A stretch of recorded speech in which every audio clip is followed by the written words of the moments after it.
Bonjour, heureux de vous retrouver.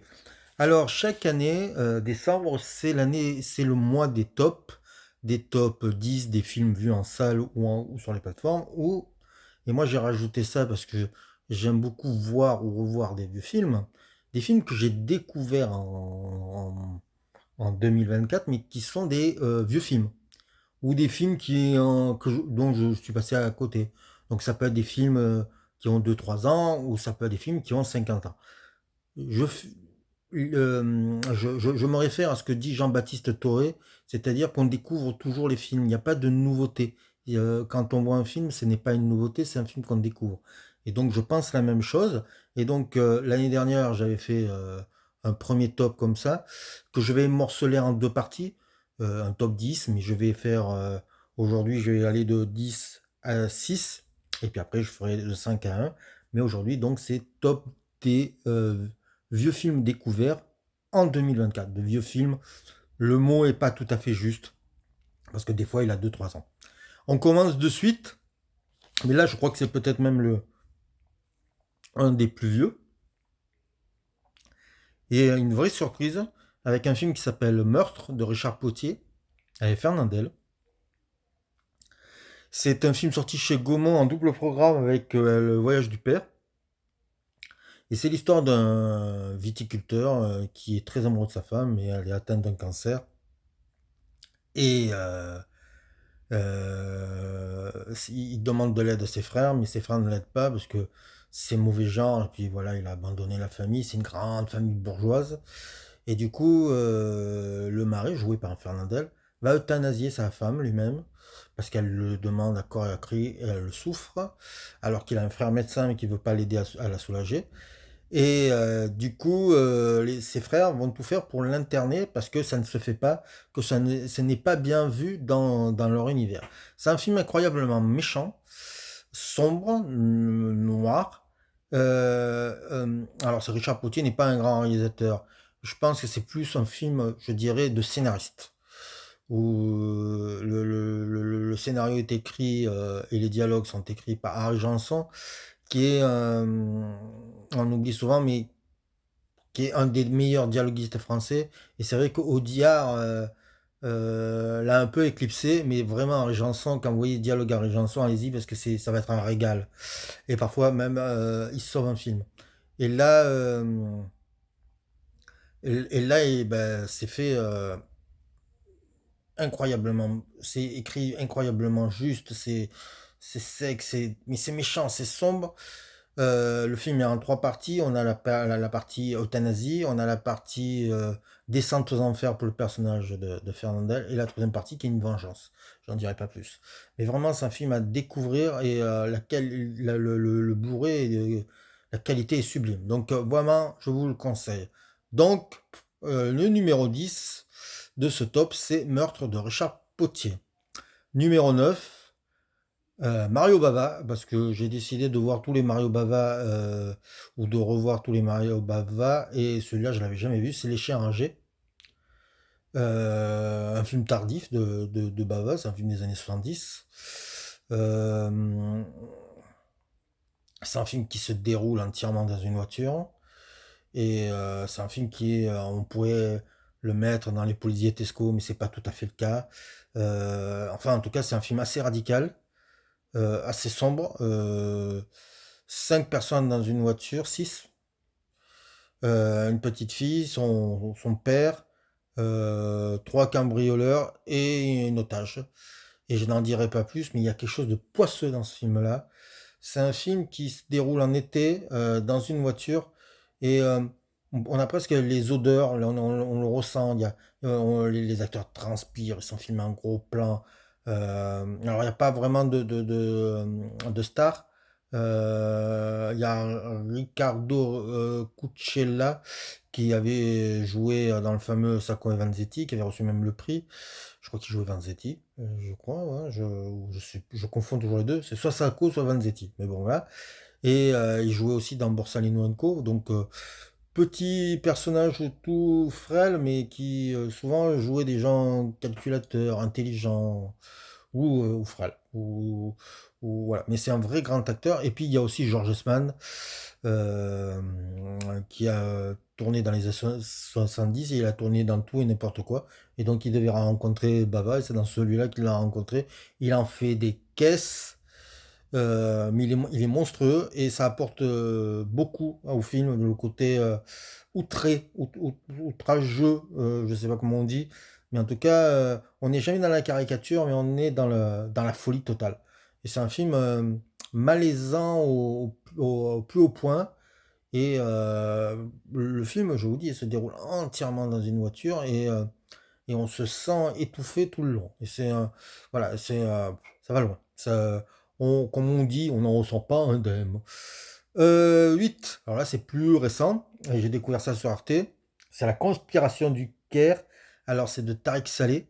Alors, Tariq Saleh avait déjà réalisé un polar qui s'appelait Le Caire confidentiel, qui est un super polar. Et là, il nous fait un film d'espionnage autour d'une école, d'une université coranique. On est en Égypte. Un jeune homme, fils de pêcheur, rentre dans une célèbre université. L'imam meurt et il faut désigner un nouveau imam. Et l'État demande à un colonel, ou je sais plus, un mec de la sûreté, de, euh, de tout faire en sorte que ce soit leur candidat qui gagne. Et du coup, le général va choisir le fils du pêcheur pour mener à bien euh, cette partie d'échecs. C'est un film passionnant, ça dure 2 heures. C'est étouffant. J'ai pas de film gay dans les films que j'ai choisis. Peut-être le prochain, un peu lumineux. Sinon, c'est que des films sombres que je vais vous faire part. Donc, bah, j'en suis désolé, mais c'est comme ça. C'est parfois les hasards de l'année. Et là, vraiment, la conspiration du Caire, ça a été un choc. Voilà, c'est un choc. Visuellement, c'est très beau. Et puis il y a un acteur qui est extraordinaire, c'est Fares, qui avait déjà joué dans le Quart confidentiel. Et là, il est époustouflant. Voilà, c'est un vrai grand acteur. Et dès que vous voyez écrit Tariq Saleh et Fares, il faut y aller, hein. On est sûr d'être dans du très très bon.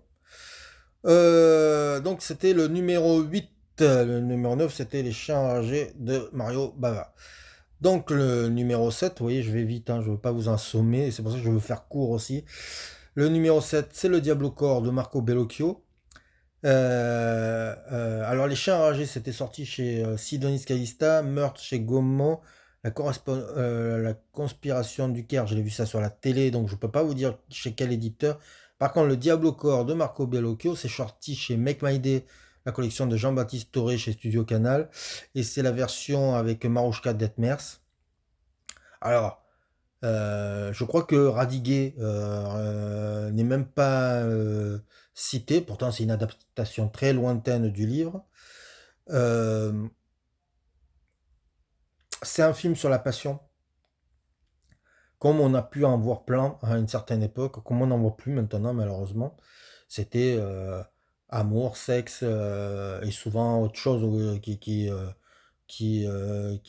empêchait le couple d'être heureux. Alors on peut penser à 37 de le matin, on peut penser à des films comme Le Dernier Tango à Paris, vous voyez, c'est ce genre de films-là. Mais souvent ces films-là sont pessimistes. Et à l'époque, Marco Bellocchio, il avait comme scénariste son psychanalyste.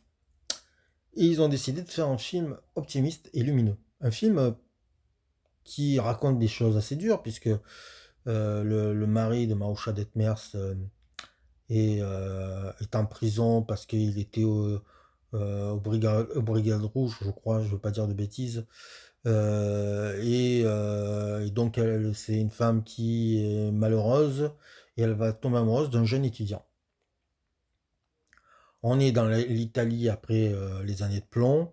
Ça vient juste de se terminer. Et je pense que Marco Bellocchio euh, sait que ça a été difficile et peut-être qu'il espère que la lumière va arriver.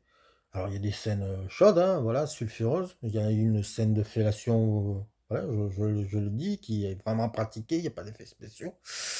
Mais c'est pas ça qui fait l'intérêt du film, c'est que, c'est un film sur une femme qui va apprendre à sourire et qui va réapprendre à s'éclairer et je trouve ça très, très beau. Marouchka Detmer, je trouve l'un de ses meilleurs rôles. Elle est extraordinaire, hein, il y a pas photo, c'est une actrice qui malheureusement n'a peut-être pas eu la carrière qu'elle aurait dû avoir.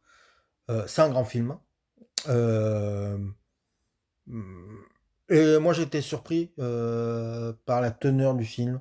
Il y a un côté psychologique, hein, bien sûr, comme chez tous les Bellocchio, mais il y a un côté, sensuel, lumineux et pourtant je vous dis, hein, ça commence par une scène presque de suicide. Donc, on mais il y a un lyrisme, il y a quelque chose qui vous emporte. Mon Dieu que c'est beau.